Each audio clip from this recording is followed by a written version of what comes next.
Et si réellement vous appelez le feu, il viendra. Mais la raison pour laquelle Dieu vous a donné de la puissance n'est pas pour détruire les gens. Luc chapitre 9 verset 51. Luc 9 verset 51. Rapidement. Lorsque le temps où il devait être enlevé du monde approcha, Jésus prit la résolution de se rendre à Jérusalem. Il envoya devant lui des messagers qui se mirent en route et entrèrent dans un village des Samaritains pour lui préparer un logement.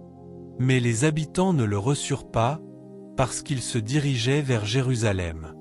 Voyant cela, les disciples Jacques et Jean dirent : « Seigneur, veux-tu que nous commandions que le feu descende du ciel et les consume, comme l'a fait Élie ? » Mais Jésus se retourna et les réprimanda, et dit : « Vous ne savez de quel esprit vous êtes animés. » La première question était une question de puissance. Cette seconde question est une question d'esprit. Et les deux éléments de la capacité sont l'esprit, et ceci est ma classe. Il commença à discerner dans l'esprit lorsqu'il partit pour ses prières du matin, parce que, si mes calculs sont exacts, Jésus se réveillait normalement à 3 heures du matin. Très tôt avant le lever du jour, il allait dans un lieu solitaire, et là il priait. Ainsi, ce qui lui vint ce jour-là lorsqu'il alla prier, c'est qu'il commença à comprendre que le temps était venu pour lui d'être livré, pour lui d'être sacrifié. Il était arrivé à la fin de son parcours. Et à cause de cela, son visage était résolument tourné vers Jérusalem. Alors, lorsque les habitants de la ville apprirent qu'il arrivait, ils préparèrent une place pour lui. Ils lui réservèrent un endroit dans l'auberge et préparèrent toutes sortes de choses afin de bien le recevoir, pour qu'il puisse manger son repas préféré et toutes ces choses-là. Ils avaient tout préparé.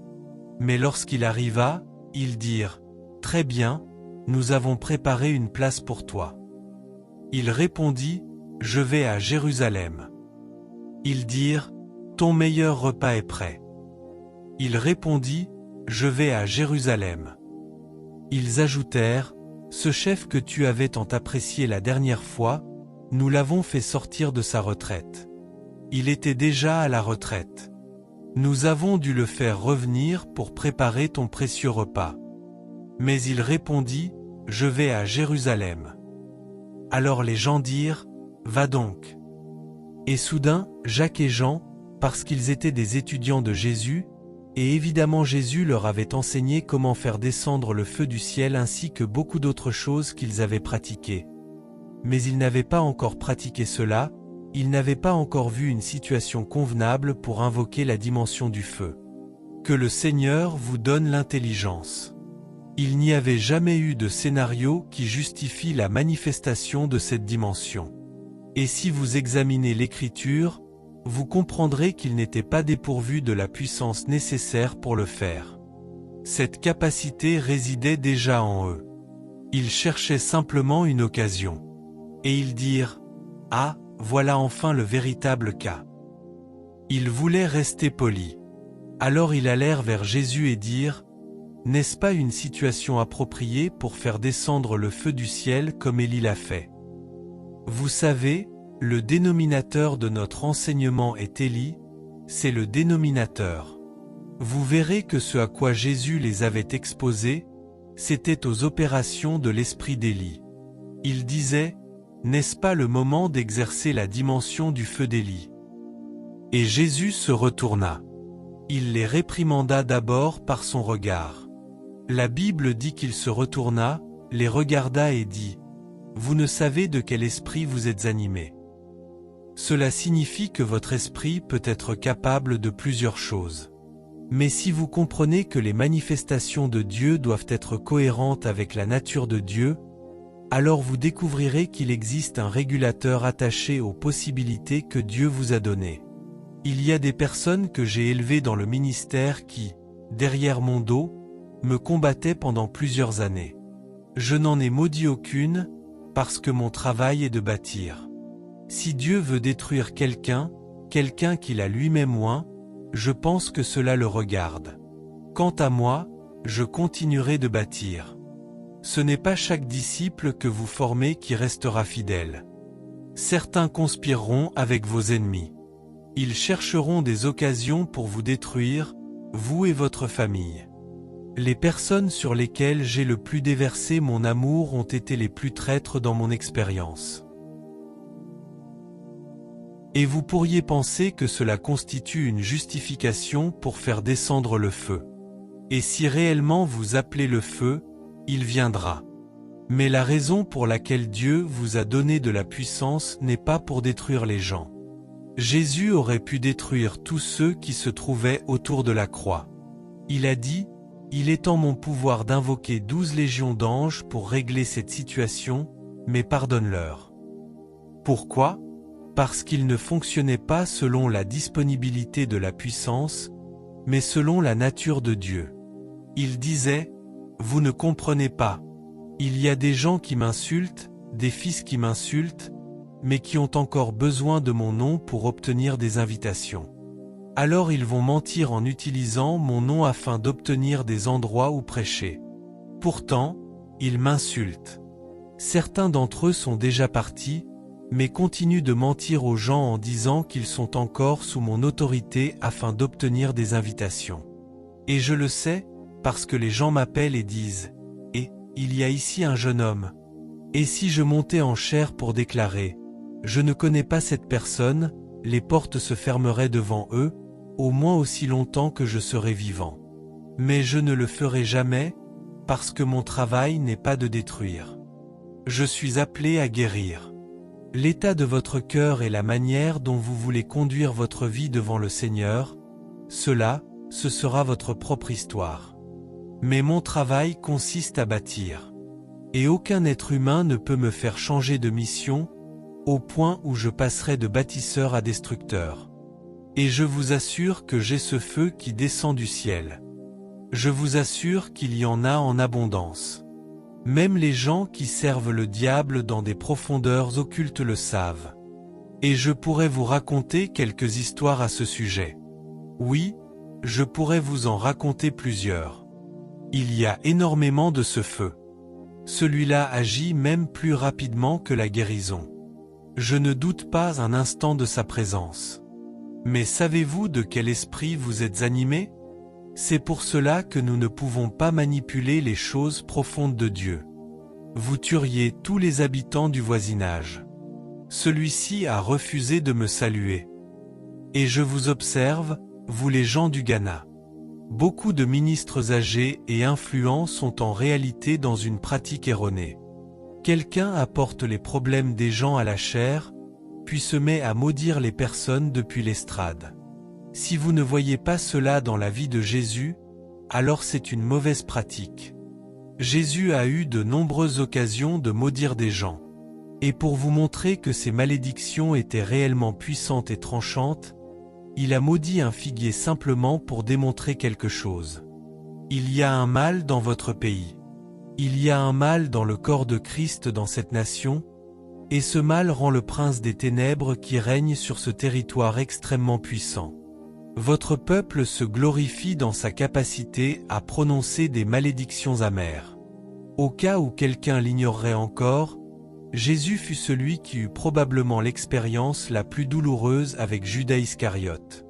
Savez-vous que Judas Iscariote était la seule personne instruite dans le groupe que Jésus avait autour de lui? Il parlait grec, hébreu et latin. C'était lui qui s'occupait des documents et de l'administration. Il connaissait tous les secrets de cette maison. Et il savait que Jésus était irréprochable. Pourtant, Judas Iscariote est allé vendre Jésus pour de l'argent. Jésus le savait, mais il ne l'a pas maudit. Voilà mon sauveur. Je ne suivrai pas vos dirigeants. Non. Et pourtant, je dois vous dire quelque chose, au cas où vous ne le sauriez pas.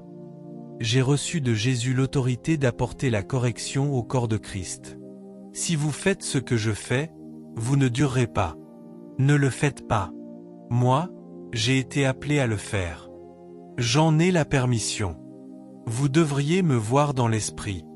S'il vous plaît, avant de penser me connaître, vous voyez que je porte un t-shirt aujourd'hui.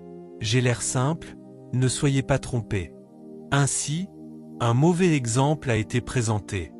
Il y a une manipulation qui utilise la supériorité spirituelle. La raison pour laquelle vous êtes spirituel, c'est pour aider les faibles. La raison pour laquelle vous êtes oint, c'est pour aider les marginalisés. La raison pour laquelle une grâce vous a été accordée, c'est afin que vous puissiez être un défenseur. Les prophètes d'autrefois étaient de tels hommes. Et Moïse a utilisé sa révélation, sa capacité et sa force pour faire sortir toute une nation de la captivité. Si vous êtes prophète, il doit exister une preuve de délivrance que votre vie aura servi à accomplir. Ainsi, j'ai 2 questions. Lorsqu'il n'y a pas suffisamment de témoignages, nous donnons aux nations l'opportunité de faire appel du jugement de Dieu. Avez-vous déjà entendu cela? J'espère que vous savez que 3 des disciples de Jésus venaient de Bethsaïda. Et il y eut un jour où Jésus commença à maudire des villes.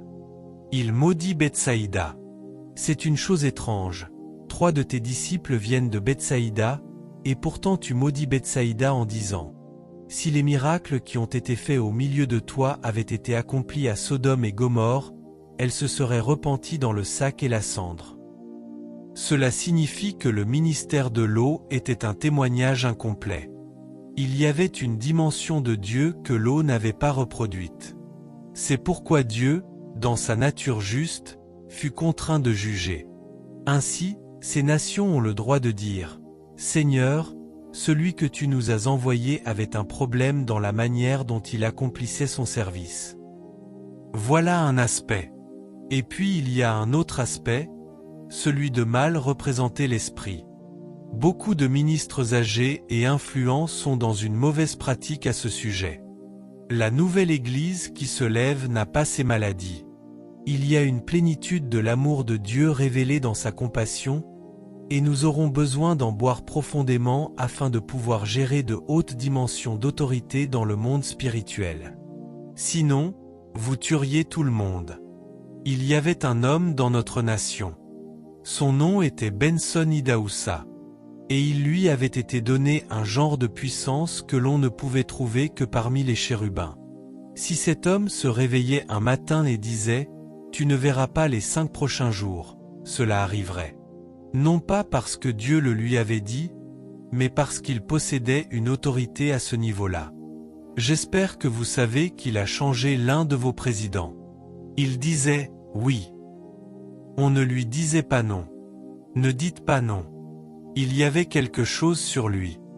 Le mouvement islamique de notre nation ne pouvait pas résister à son onction. Il envoyait des lettres à des présidents en uniforme militaire, et il démissionnait. La plupart d'entre nous ne peuvent pas recevoir une telle mesure de grâce, parce que vous maudiriez tout le monde. Vous iriez maudire et tuer des gens. Jésus a dit, « Vous ne savez de quel esprit vous êtes animés. » Pouvez-vous laisser la vengeance à Dieu et continuer à faire ce que Dieu vous a appelé à faire? Lorsque Dieu voit que vous êtes doux, cela signifie que vous ne vous offensez pas facilement et que vous n'offensez pas facilement les autres, alors il vous donnera une telle puissance, une telle autorité, que le Ghana sera obligé de vous prêter attention. Il existe des onctions destinées à secouer des nations. Voilà ce qu'est l'esprit d'Élie, une dimension où la nation entière ne peut plus vous ignorer. Peu importe combien d'années d'égarement spirituel les gens ont connu, lorsqu'un homme revêtu de ce manteau se lève, les rois l'écoutent. Les sénateurs reçoivent de lui la sagesse. Les îles attendent sa loi. Ces jours de gloire du royaume sont sur le point de revenir parmi nous. Êtes-vous avec moi? Ses yeux ne verront pas la mort tant que mes mains faibles n'auront pas été fortifiées par une autorité bien supérieure à cela. Oh, j'ai vu mon avenir. Mais je travaille sous l'autorité du Seigneur afin d'être jugé digne parmi les 7 hommes qui sortiront d'Afrique et porteront cette couronne. Je parle d'une autorité que les rois seront obligés de respecter. Nous avons eu 2 hommes comme cela au Nigeria. Ils étaient plus chérubins qu'hommes.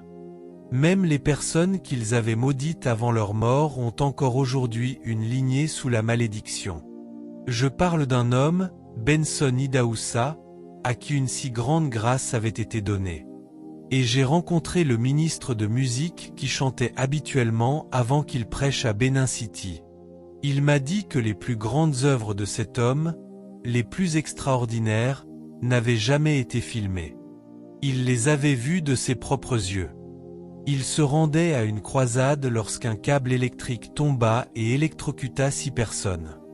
Alors Benson Idaoussa sortit du véhicule et demanda « Que se passe-t-il » Lorsqu'on lui expliqua qu'un câble électrique était tombé, dans un élan de colère il ordonna aux morts de se lever en frappant le sol du pied. Et les 6 hommes se relevèrent instantanément. Il marchera devant lui avec l'esprit et la puissance du prophète Élie. Tels sont les prophètes que Dieu suscitera dans votre nation dans les jours à venir. Et sur le continent africain, il y aura 7 chefs apostoliques qui posséderont le genre d'autorité que Moïse avait. Ils pourront ouvrir les fleuves si cela devient nécessaire. La nature recevra l'ordre de leur obéir. Nous avons vu de petits miracles, de petits signes. À une époque, nous avons même vu des morts revenir à la vie presque accidentellement. Cependant, ce qui vient est une dimension de Dieu. Cela s'appelle l'esprit d'Élie. Et l'Église des temps de la fin est censée marcher dans cette gloire. Nous voulons prier. Oh, vous voyez, il est venu. Oh, je n'y suis pas encore, mais je connais la petite mesure que Jésus m'a donnée, et je suis déterminé à l'administrer pour sa gloire, non pour prouver aux gens que je suis quelque chose, parce que c'est lui qui a fait de moi quelque chose. Même lorsque je n'étais digne que du jugement, il a choisi d'accorder la grâce. Ainsi, je n'ai aucun nom personnel à protéger. Toute la gloire doit lui revenir. À lui et à lui seul. C'est un privilège pour moi d'être compté parmi les siens et de proclamer son nom parmi les nations.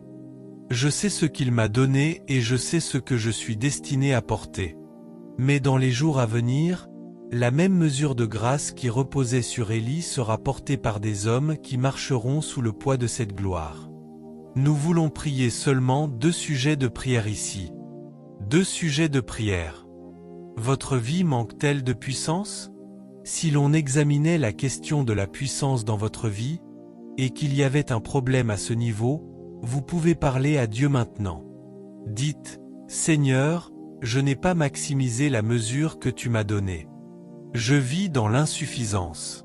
Ma capacité n'a pas été pleinement manifestée, et je viens à toi ce matin afin d'être rempli de toute la plénitude de Dieu.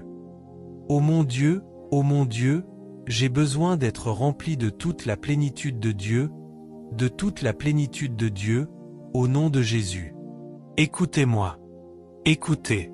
Maintenant, le Seigneur Jésus dit qu'il veut guérir les yeux de quelqu'un. Donc, si vous êtes une personne qui a besoin de lunettes pour lire, si vous êtes myope, hypermétrope, si vous souffrez de glaucome, ou peut-être que vous devez subir une opération pour corriger un problème de vision. Si vous êtes dans l'une de ces situations, pouvez-vous simplement me faire signe de la main? Le Seigneur veut guérir. Très bien. L'onction nécessaire pour guérir l'un d'entre vous est la même que celle nécessaire pour vous guérir tous.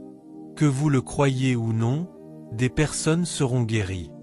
Alors ne vous préoccupez même pas de croire. D'accord? Il l'a dit. Vous voyez? Alléluia. Jésus l'a dit. Alors il le fera. D'accord? Maintenant, que tous ceux qui portent des lunettes les enlèvent, si vous les avez sur vous. Mettez-les dans votre poche et posez vos mains sur vos yeux. Suivez mes instructions. Posez vos mains sur eux.